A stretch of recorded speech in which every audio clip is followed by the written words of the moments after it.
Olá, no ar mais um Clipe Eletrônico, o programa que discute os principais acontecimentos da cidade de São Paulo. Você pode acompanhar pelo canal 61.4 da TV aberta digital ou também pelo canal fechado, canal 7 da NET, ou ainda pelo portal câmara.sp.gov.br/TV Câmara SP. Nossos convidados hoje, aqui ao meu lado esquerdo, o vereador Reis do PT. Vereador, obrigado pela participação, pela presença. Muito obrigado pelo convite. Quero cumprimentar aqui a vereadora Soninha Francini também, que vai participar desse clipe eletrônico. Cumprimentar o Felipe e também desejar uma boa tarde a todos os telespectadores que nos assistem pela TV Câmara. Ao meu lado direito, então, a vereadora Soninha Francini do PPS, que também participa com a gente hoje nesse clipe eletrônico. Vereadora, obrigado pela presença. Imagina, obrigado pelo convite. Você também pode participar enviando a sua pergunta pelo telefone 3396-4944. Bom, não tem como a gente não começar o programa de hoje falando sobre a situação da Cracolândia, que teve a operação deflagrada agora no último domingo. Desde então, nós temos aí já 5 dias aí de muitas ações que estão sendo questionadas pela imprensa e que culminou com o último evento agora na noite de ontem, da entrega do cargo da secretária de Direitos Humanos, Patrícia Bezerra. O jornal Folha de São Paulo traz na sua edição impressa de hoje a seguinte notícia: Dória descumpre promessas, perde secretária e nova Cracolândia surge. Patrícia Bezerra diz em reunião com membros de movimentos sociais que a operação foi desastrosa. Ela discorda da forma como a ação foi feita e que considera estar havendo violações de direitos. Então, vereadora Soninha, que tem bastante propriedade para falar sobre esse assunto, já foi secretária de Assistência Social, inclusive. O que você tem a dizer sobre todos esses desdobramentos desta operação? A gente precisa, na verdade, falar em dois momentos, ou duas coisas separadas. Uma é a operação policial. Ali houve uma operação, com investigação, com medidas judiciais, e a polícia esteve na Cracolândia para pegar... não para correr atrás de ladrão de celular e fazer aquelas operações desastrosas, em que não só não resolve nada, como ainda desencadeia uma série de problemas, mas foi lá a partir de uma investigação para pegar chefes do tráfico ali na região. Isso é uma coisa. Outra coisa é o que a prefeitura não fez. A prefeitura precisaria já ter feito algumas coisas antes e estar mais perto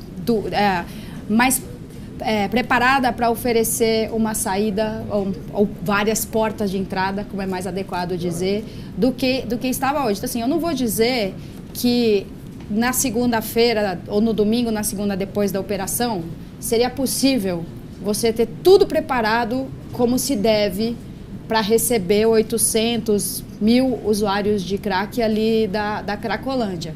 Não era previsível. Assim, aliás, um dos maiores erros de comunicação da prefeitura foi o prefeito se pronunciar depois da operação policial como se a prefeitura, como se isso fizesse parte de um plano da prefeitura, quando na verdade não fazia, era uma ação da segurança pública.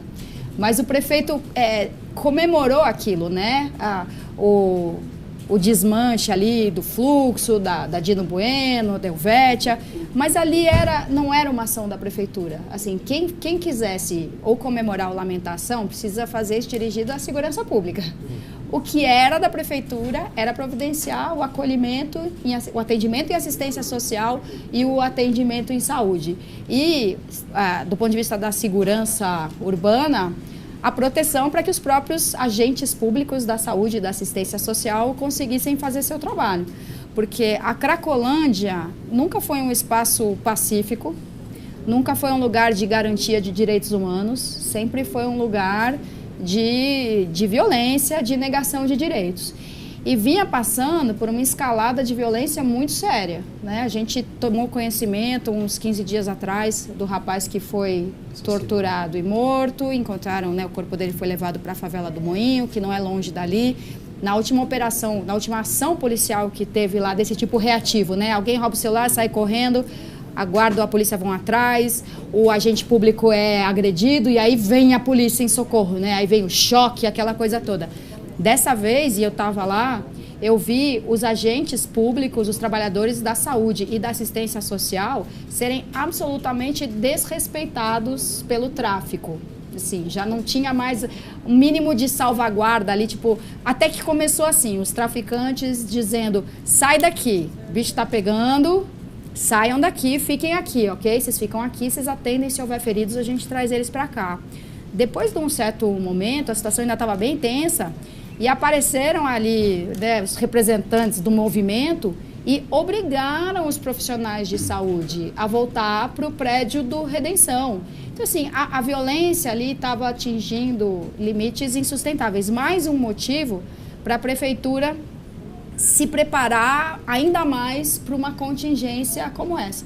E a prefeitura não se preparou como deveria e devia tomar isso como base para a sua reação, sabe? Admitir, olha, não estamos preparados, chamar uma reunião de um gabinete de crise, de um comitê de emergência, juntar todo mundo ali em volta da mesa. Eu nem posso dizer exatamente o que foi feito, né? Mas eu tenho a impressão que não foi isso que foi feito, sabe? Admitir, estamos numa emergência ainda maior do que a que a gente podia ter imaginado antes. Então, como é que vamos fazer? E aí você aciona todos os recursos, municipais, estaduais, todas as formas de acolhimento, de abrigamento, de proteção, sabe? Várias portas de entrada para que as pessoas procurassem um lugar seguro para se cuidar, para serem cuidadas. Então, a prefeitura demorou para perceber, eu acho, para admitir, para reconhecer que não estava pronta para lidar com isso. Parecia que está tudo muito bem, tudo sob controle, podemos continuar fazendo as coisas mais ou menos como a gente imaginava. E ainda por cima, tomou uma providência super assodada, que era de querer demolir os imóveis lá, assim, da noite para o dia. A gente tinha lidado com isso, vereador, logo depois de uma ocasião que teve um incêndio muito forte ali na Cracolândia, que atingiu 2 hotéis e um deles ficou praticamente destruído. E a gente quis demolir o hotel antes que ele caísse na cabeça de alguém, assim, por uma questão do perigo mesmo que aquilo oferecia. Mesmo com esse risco, a gente não obteve autorização, sabe? Fazendo as coisas como se deve. Então, você consulta a Defesa Civil, o engenheiro da Prefeitura Regional. Então, assim, embora a gente estivesse com medo de que aquilo caísse na cabeça de alguém, o engenheiro falou, não tem risco de desabamento. Isso nos impediu a Defensoria de Pública demolir, sabe, o nosso senso comum, assim, tipo, isso aí tá pra cair. Era o medo, dava medo. E o certo é ter medo. Quando você não sabe se o imóvel tá firme ou não tá, o certo é ter medo, eu acho que isso vai cair. Aí você chama a Defesa Civil, chama o engenheiro, e na expectativa, assim, vamos demolir porque vai oferecer risco. E não dava pra demolir, e logo as pessoas começaram a ocupar de novo. É isso que acontece, elas saem, imediatamente que o imóvel tá desguardado, elas voltam lá para dentro. Então, a reação da prefeitura a um evento sobre o qual ela não tinha controle foi muito ruim. A Defensoria Pública conseguiu uma liminar na Justiça proibindo a prefeitura de fazer essas demolições, essas remoções, né, de pessoas sem uma interdição necessária. Vereador Reis, o que o senhor acha dessa operação? Olha, eu tenho acordo com a fala da vereadora Soninha, que inicialmente era uma ação policial.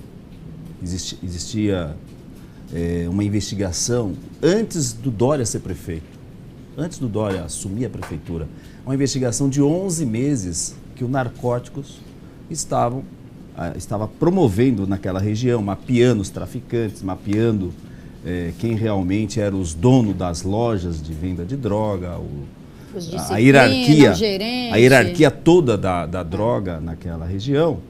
E realmente o prefeito quis pegar uma carona, porque o prefeito já há alguns dias ele vem falando que ele iria acabar, em 6 meses, ele iria acabar com a Cracolândia, né? Uma coisa que está aí desde os anos 90. Se a gente for entender a história da Cracolândia, nós vamos lembrar da década de 70, em que pese que eu era criança nesse período, mas se você vai estudar a história, ver o que era aquela região ali na década de 70, de 80, a região conhecida como a Boca do Lixo, né? A Boca do Lixo, você tinha aquela grande rodoviária que milhares de pessoas que vieram de outros estados para cá, desciam ali naquela rodoviária, um movimento enorme de pessoas, e você tinha lá aquelas pessoas que batiam carteiras, que aproveitavam das pessoas que vinham de outros estados, né? Era presa fácil para eles tomarem o dinheiro daquelas pessoas. Você tinha as casas de prostituição, então era conhecido como a Boca do Lixo. E o o encontro dos usuários, quando começa a entrar o crack no Brasil, em São Paulo, principalmente na década de 90, e você tinha os justiceiros na periferia que matavam as pessoas, aqueles jovens que eram tidos como usuários de drogas, viciados, eles eram assassinados por grupos de justiceiro. E essas pessoas passaram a migrar para esse centro, para essa região. Com a saída da rodoviária, aquele movimento de pessoas deixou de existir ali. Foi lá para o terminal Tietê, né? Deixou de existir ali, mas passou a ser um local onde eles se encontravam. Eles vinham de várias partes da cidade, depois do estado, né?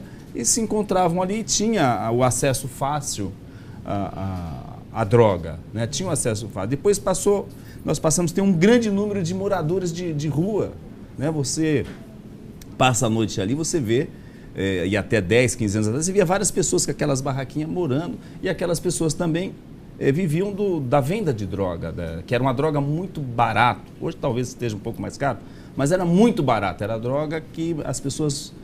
porque ela é feita do resto, né, da cocaína, o lixo da cocaína que é feito o crack. Então era muito, muito barato.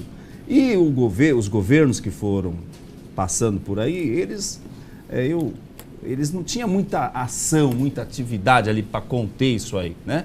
E as pessoas passaram a ter medo de circular naquela região. Toda vez, não, ali eu não vou. Uma coisa leva a outra, né? Aí uma coisa leva a outra. O cidadão, não vou ali porque tem a Cracolândia. Do tempo que se roubava relógio e tênis, né, vereador? Hoje é celular. Uma informação que a nossa produtora Juliana Quintela passou aqui, o crack custa R$4 e eles aceitam até cartão de crédito. Hoje em dia. É muito... Não, e hoje os próprios usuários, eles ganham dinheiro com a venda do crack. Se você... desse jeito você não vai conseguir comprar, mas se você põe uma roupa toda suja, né, mostrar assim, todo despenteado, chegar ali e falar assim, não, eu quero... Você vai ver quantas pessoas vendem droga ali. Uhum. Aquelas pessoas que dormem ali, você passa a noite e pergunta, você vai pedir uma informação para elas, que já aconteceu comigo, de eu passar a noite e pedir uma informação, aí ele fala, não, você está querendo alguma coisa, né? Você está querendo um bagulho, é isso? Uhum. Que ele quer dizer o seguinte, que você não está querendo informação. Você está querendo comprar alguma coisa. Então, essa é a forma que o tráfico ele tem sucesso, o grande sucesso do tráfico. Porque o grande sucesso está na venda, na grande venda, a super venda de droga que tem ali. E, obviamente, que a polícia, ela volta e meia, ela faz essas operações, depois esfria, muda a diretoria da polícia, cada um tem uma mentalidade diferente, enxerga as coisas. A questão do aprendizado também, que hoje a polícia... ela está ficando muito idosa, né? A polícia está ficando muito idosa e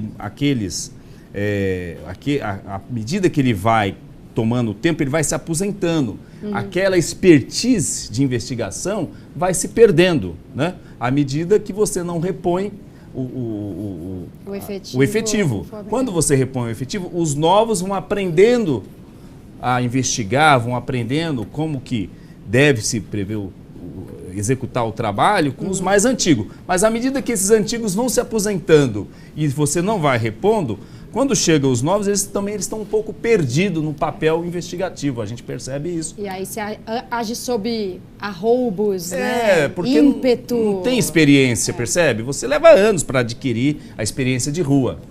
Então a gente percebe isso também. Então muitas investigações ou muitas ações policiais, ela não é feito...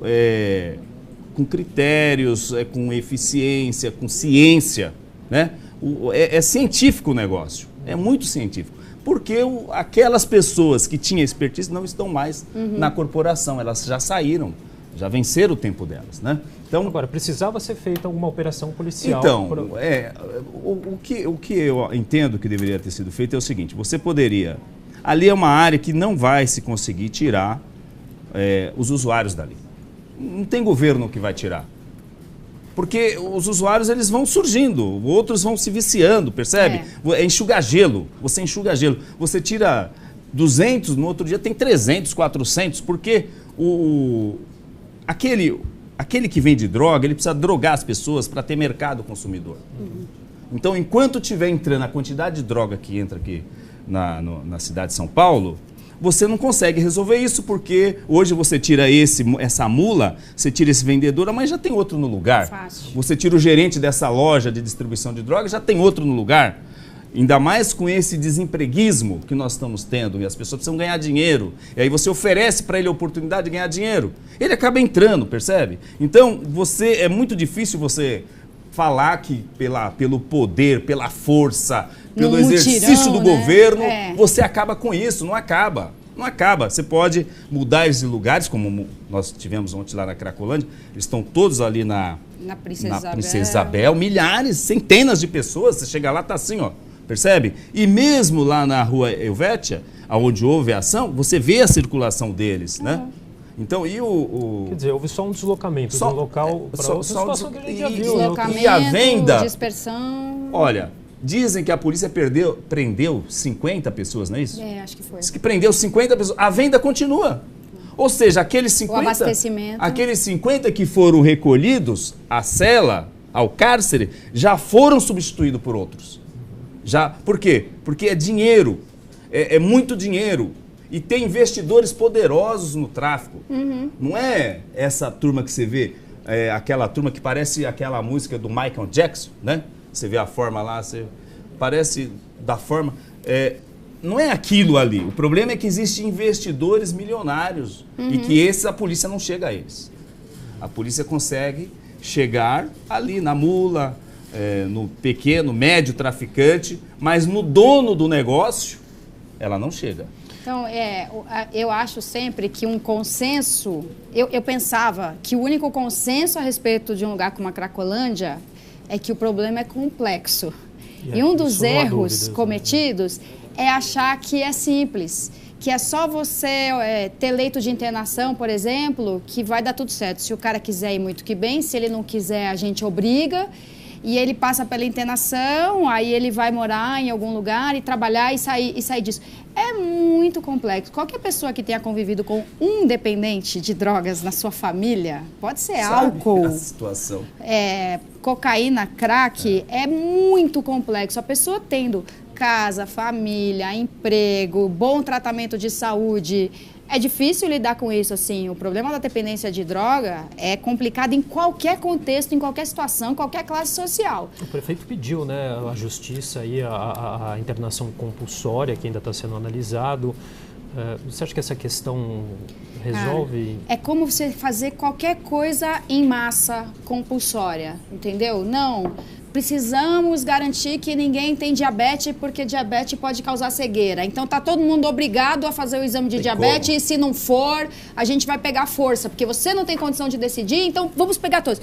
A internação compulsória é um dispositivo previsto na Política Nacional sobre Drogas, que é para ser usado em casos muito específicos. Como eles tudo querem eles querem uma ação coletiva. Indiscriminadas. Eles querem sair pegando as pessoas. Isso não tem sustentação. Isso, não, nenhuma. É óbvio que a justiça que a justiça ia se manifestar de alguma forma, porque isso deturpa completamente o mecanismo da internação compulsória. Tem um rito bem rigoroso. Eu já encontrei, vereador, pessoas no CRATOD, que é o Centro de Referência ao Álcool, Tabaco e Outras Drogas do Governo do Estado. Eu já encontrei mães desesperadas porque não conseguiam internar o filho.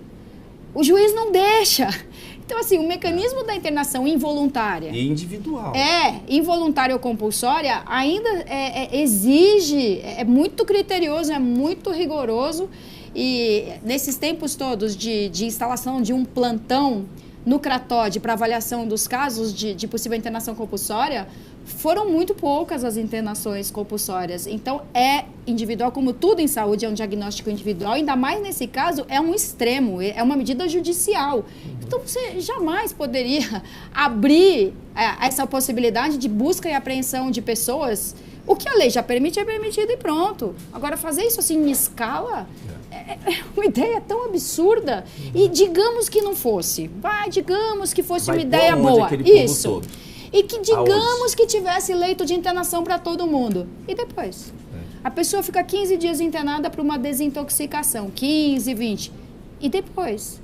Se ela sai de um leito de desintoxicação, sem o atendimento em saúde, sem o acolhimento pela assistência social, ela vai para onde?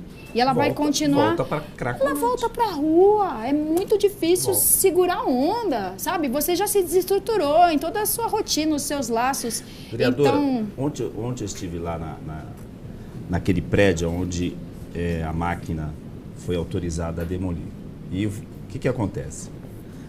Outra ação precipitada, né? Para a prefeitura poder demolir um prédio, para ela ter a posse do imóvel, tem todo um processo. Mas tem declaração de utilidade pública. Não é suficiente. Você declarou utilidade pública, você tem que negociar com o proprietário a desapropriação. Se não conseguir negociar, a justiça, o perito judicial vai determinar o valor. Você vai depositar em juízo o valor daquele imóvel, a justiça vai emitir uma emissão de posse, aí a prefeitura tem a emissão de posse, ela vai fazer a reintegração. Tem pessoas morando ali, não pertence àquelas pessoas, não é do proprietário, invadiram, ocuparam, aí ela vai fazer reintegração. E oferecendo o mínimo de condições para aquelas pessoas de moradia, porque vai tirar e vai pôr na rua, como faz, né? Então tem que pensar nesse lado humano. Então, o fato de ter uma declaração de utilidade pública não autoriza o poder público a sair tratorando as casas. Ali nós ontem tinha uma passeata de moradores, não são usuários. Ali você tem sobradinhos, você tem pensões, hotéis, você tem pessoas morando ali. Tem pessoas que são donas, outros pagam para morar, paga o aluguel, paga a pensão. Então, e o pânico que está entre elas é que os agentes da prefeitura lá informando a elas, estavam lá informando que todo aquele quarteirão seria demolido. Quer dizer, como será demolido? Então, isso causa pânico nas pessoas, né? Então você tem ali usuários que ficam ali, mas você tem cidadãos que moram ali, são moradores, eles têm a sua habitação ali. Então não pode a prefeitura agir dessa forma. A outra coisa que eu quero falar aqui é que eu quero elogiar a vereadora Patrícia Bezerra. Quero elogiar o fato dela ter pedido demissão mostra que ela não compactou, ela não participou disso, ela não concorda com essas violações dos direitos humanos que aconteceram, ou seja, por parte da polícia, ou seja, por parte da prefeitura, quem quer que seja, ou até pelo comportamento individual do prefeito, a forma, até o secretário de obras dele, porque a gente percebe na fala dele que é uma pessoa que está desconectada da realidade, né, do que realmente está acontecendo ali, e ela, por não concordar com isso, ela falou, não, houve violações, eu não concordo, então o compromisso que ela tem com os direitos humanos, nós temos que reconhecer isso. É uma pessoa que durante 4 anos que ela esteve aqui com a gente na vereança, é uma pessoa que sempre defendeu essa questão dos direitos humanos, e realmente nós temos que reconhecer, elogiar e dar os parabéns à vereadora Patrícia Bezerra. Agora, só para a gente encerrar esse assunto e partir para uma outra questão, essa dissonância, né, entre membros do governo, da prefeitura, com membros do governo estadual também, não chama atenção essa diferença de opiniões? Faltou articulação nesse programa, vereadora? Bom, todo governo sempre vai ter pontos divergentes. Um governo é composto por, no mínimo, 2 dezenas de secretarias, com pessoas umas com perfil mais técnico e nenhuma experiência política, outras com bastante experiência política e pensamentos diferentes. Você não vai conseguir montar um governo com pessoas que pensem todas do mesmo jeito. E começou tudo muito bem. Assim, os secretários tinham uma interação muito boa, inclusive no planejamento do que viria a ser o projeto Redenção. Assim, dezenas de reuniões entre os secretários mais envolvidos diretamente, assistência social, saúde, direitos humanos e segurança urbana, e principalmente esse trio, né, assistência social, saúde e direitos humanos, a gente trabalhava muito em sintonia, e não eram só os 3 secretários, mas as nossas equipes técnicas em contato permanente, fazendo um trabalho muito cuidadoso, assim, muito legal. E claro, a segurança urbana já cuida de uma outra parte, a parte do urbanismo também vinha sendo tratada de uma outra forma. Quer dizer, como é que a gente ia transformando aquele espaço para as pessoas, né? E aos poucos permitindo que as pessoas também recuperassem a sua identidade e passassem pelo seu próprio processo de transformação. Então começou muito bem, mas aí foram surgindo, né, desentendimentos, desavenças e que foram chegando a alguns pontos que não era mais possível conciliar. Tem horas que você, né, procura, negocia, convence, é convencido, mas chegam alguns momentos em que não é mais, não tem mais essa possibilidade da conciliação. E foi o caso que aconteceu agora com a Patrícia. Ela tinha também a dificuldade de lidar com a pressa. É urgente. Lidar com pessoas que estão sofrendo todo santo dia é urgente. Mas esse urgente não pode significar sai correndo, vamos fazer o que puder. E pior ainda, achar que se você fizer correndo, vai vir um resultado rápido. Tem que ter a paciência de começar o quanto antes, a partir de um planejamento básico, pronto para corrigir os rumos, né, se for o caso, e sabendo que é para começar logo, mas vai demorar um tempo. Você querer que dê resultado rápido é um erro que perverte o próprio início. A gente recebeu até uma pergunta aqui sobre essa questão do Joaquim Barbosa dos Santos, da Vila Rica. Homônimo. E ele pergunta aqui, ele quer saber se o poder público não poderia divulgar fotografias dessas pessoas que estão na Cracolândia para que as famílias possam encontrá-las. Olha, o esforço de divulgar fotografias de desaparecidos é enorme. Não é nem só em relação à Cracolândia. Eu mesmo, se o senhor tiver Facebook, seu Joaquim, tem o perfil do PELID, que é um programa de localização de desaparecidos, do qual participa o Ministério Público, e a gente tenta de todas as maneiras, é o caso inclusive da Câmara se debruçar sobre isso, aprimorar a legislação, e colocar, então, as fotos das pessoas dadas por desaparecidas pelas suas famílias. Agora, a gente não pode simplesmente sair fotografando as pessoas e divulgando a foto delas para todo lado, sem saber o que o vereador disse sobre anos atrás, acontece ainda hoje. Alguém que está sendo, usuário de drogas, comete alguns delitos, está sendo ameaçado lá na sua quebrada, ele vai para a Cracolândia. Aí você vai tirar a foto daquela pessoa e vai expor para todo mundo, aquele rapaz está aqui, ó. Então são duas coisas. Uma é o esforço para realmente divulgar as pessoas que estão sendo procuradas pelos seus familiares porque foram dadas como desaparecidas. Outra que é diferente é você sair fotografando as pessoas e divulgando. Não tem como fazer. Caso elas estejam sendo procuradas por alguém. Permitir, né? A gente, hoje em dia você tira foto do que quiser, né? Com a teleobjetiva, mas não é direito dizer assim, ó, tá vendo essa pessoa aqui? Ela tá lá na Cracolândia. Mas se formos lá na Cracolândia tirar foto, não vão deixar. Nós fizemos uma visita à Cracolândia pela Comissão de Segurança, na época até que o Conte sempre fala, né? Porque o Conte que foi da rota, foi um capitão de polícia, né? Chegou lá, teve que pedir autorização por sintonia, que eles chamam, né? Sintonia. Disciplina. Disciplina. Teve que pedir autorização para poder entrar lá, porque sem celulares, sem câmera, não é tão simples assim. As coisas, às vezes as pessoas que estão de fora falam, não, vai lá e faz isso. Por que não faz isso? Por que não faz aquilo? Isso? Não é tão simples, as coisas... É isso que a vereadora falou, é isso, não é de uma vez, isso vai levar anos. Mesmo construindo casas ali, como o governo quer, a prefeitura quer construir moradias, nós temos vários conjuntos habitacionais, gente, que são cracolândias.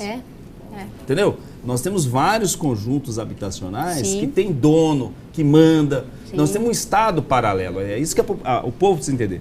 Existe o estado que a população vai lá e elege, e tem um estado paralelo, que diz normas de dentro dos presídios. Absurdo. Os presídios dão as suas determinações, percebe? Então, mesmo construindo aquelas habitações ali, você dificilmente se resolve essa questão da forma que se quer.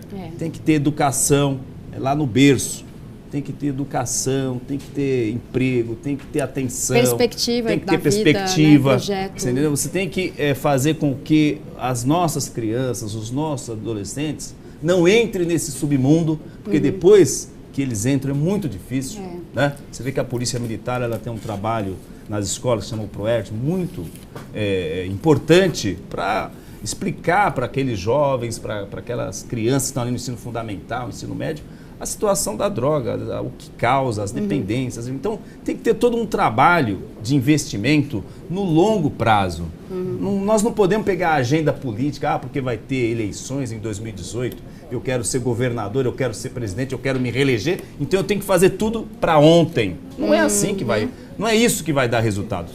Infelizmente, as pessoas estão pegando essa agenda eleitoral, essa agenda de 2018. Então, tudo ficou às pressas, tudo é corrido, não, tem que fazer.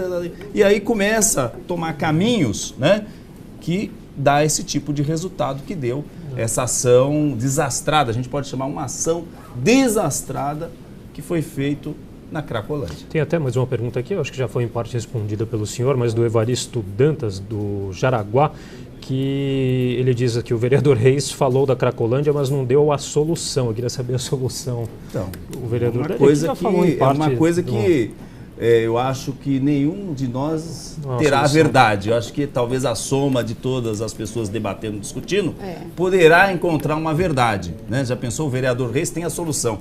Poxa, tá esperando o quê, né? Você é o presidente da República, né? Então, eu digo que é uma situação de difícil solução pelo histórico, por tudo que nós já vimos. Eu, por exemplo, que eu já trabalhei no Narcóticos, no DENARC, eu trabalhei uns 3 anos no DENARC, investigando tráfico de drogas. Gente, a coisa mais difícil que tem é prender traficante. É muito difícil, não é coisa fácil. Percebe? Porque a pessoa está no flagrante enquanto ela estiver portando a droga. Você imaginou você entrar numa casa que tem uma denúncia lá que tem, sei lá, meio quilo de cocaína. Se o cara for no vaso sanitário e dar descarga, acabou o crime. Claro, o cara que faz isso não vai fazer essa loucura, né? Mas um exemplo que eu estou dando, um exemplo simples de que o traficante, ele está no crime enquanto ele está fazendo a ação.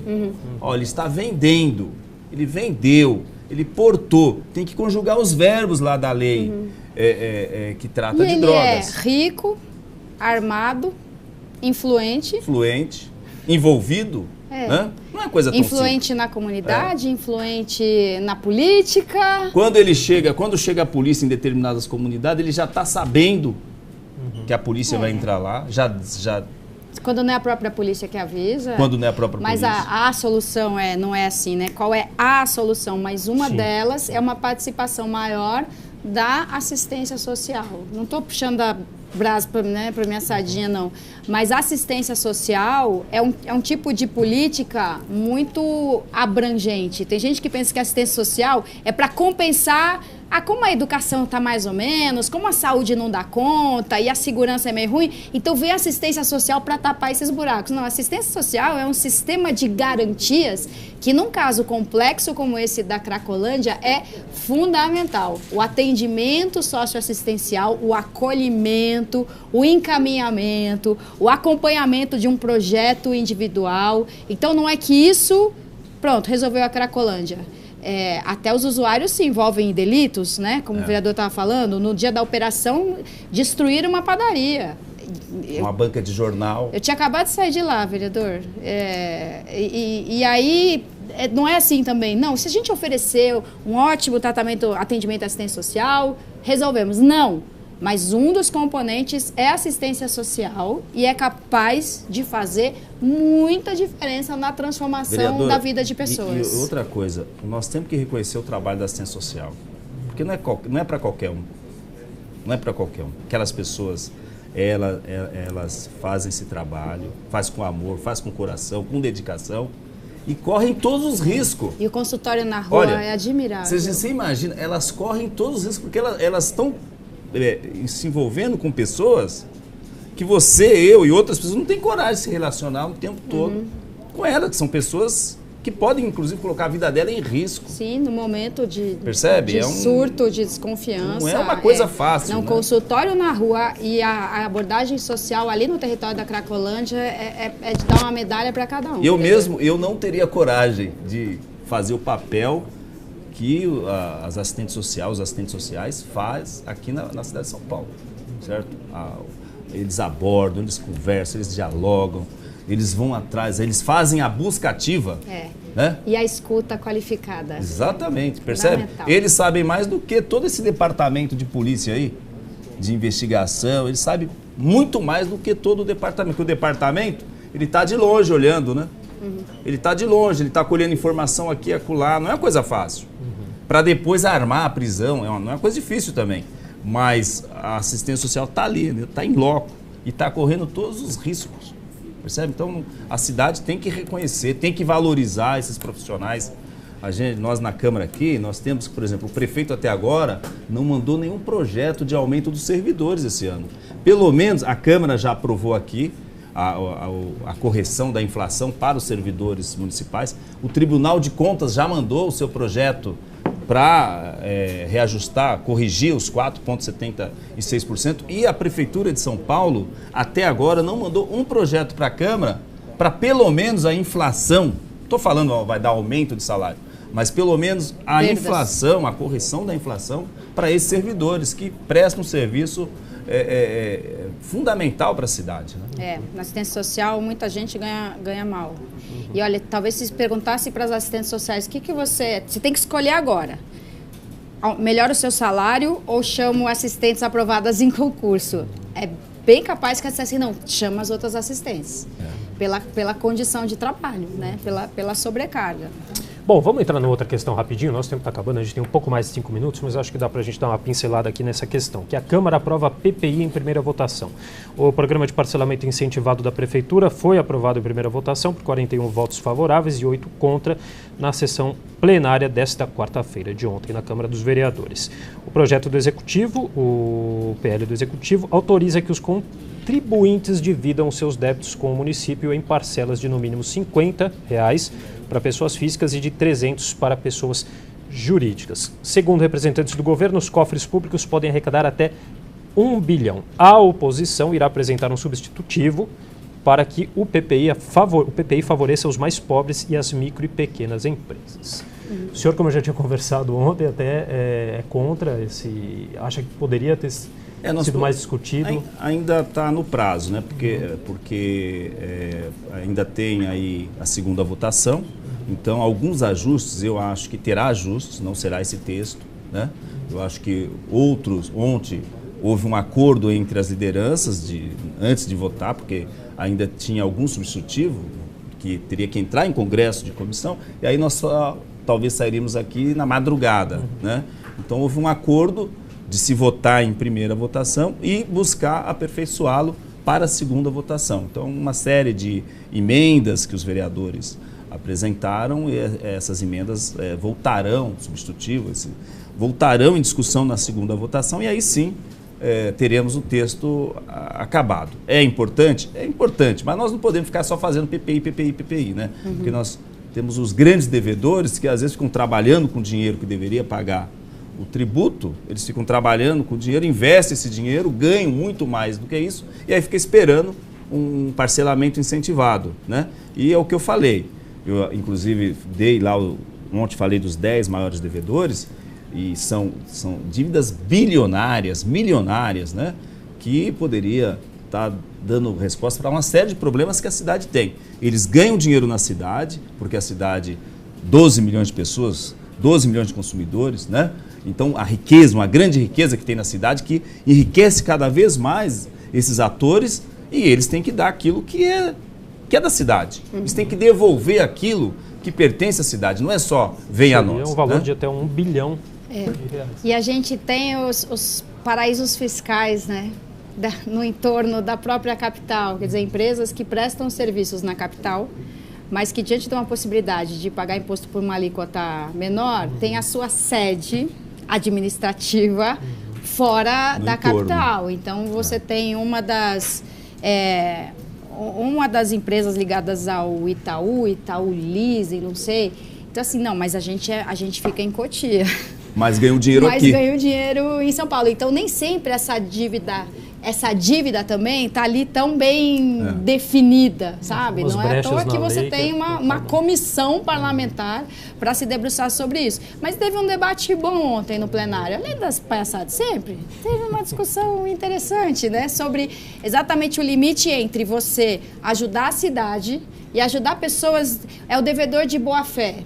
Ele não pagou porque ele não teve a condição e cada vez menos porque a dívida vai crescendo naturalmente. Então, como é que você socorre o devedor de boa-fé, que tem todo o interesse em regularizar a sua situação? E ajuda de má-fé. Então, qual é esse limite? E para a prefeitura, é bom receber, né, um valor que estava praticamente perdido. Mas como é que você realmente escreve a regra de um jeito que não seja o prêmio para o mal pagador? Isso é um incentivo ao pagador, realmente, não ao devedor, né? Ele fica fazendo litigância de má fé, né? Porque ele não quer pagar. Ele não quer pagar. E você percebe que ele tem dinheiro para pagar, porque você pega o lucro dessas empresas, lucro de bancos aí, faturou 7 bilhões no primeiro trimestre, faturou 15 bilhões. Não, faturou faturamento bilionário. E aí aquilo que faturou aonde? Parte desse faturamento está na cidade de São Paulo, percebe? Porque é onde está o maior mercado consumidor. E aí não paga aquilo que é da prefeitura?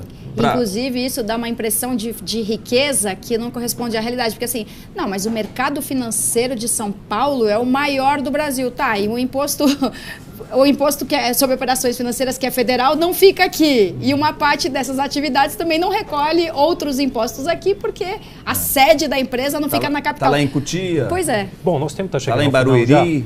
Vereadores, considerações finais. O tempo hoje foi total, quase, para a questão da Cracolândia. Como merecia, Como né? merecia, como exatamente. As suas considerações finais, o contato, vereador, por gentileza. Eu agradeço aqui a todos que estão em suas casas nos assistindo. Agradeço aqui a vereadora Soninha, Felipe, a oportunidade de externar aqui, né, o nosso pensamento, o que nós estamos entendendo desse momento tão difícil que o país passa, né? Coloco à inteira disposição, está lá o número, é o número do meu gabinete, o gabinete está aberto a receber as contribuições, né? E vamos continuar o nosso trabalho, defendendo essa população que sofre muito no seu dia a dia, fazendo aquele trabalho que é do vereador. Ok, obrigado, vereador. Soninha. Acompanhe o nosso trabalho, o trabalho da Câmara Municipal está cada vez mais fácil, né? Pela televisão, pela internet. Algumas pessoas nem imaginam que a internet tem transmissão ao vivo das várias salas onde acontecem audiências públicas, reuniões de comissões. Então, se você se interessa, saiba que está cada vez mais fácil saber o que acontece por aqui. E agradeço a você também que nos acompanhou em mais um Clipping Eletrônico. TV Câmara São Paulo, informação para a cidadania.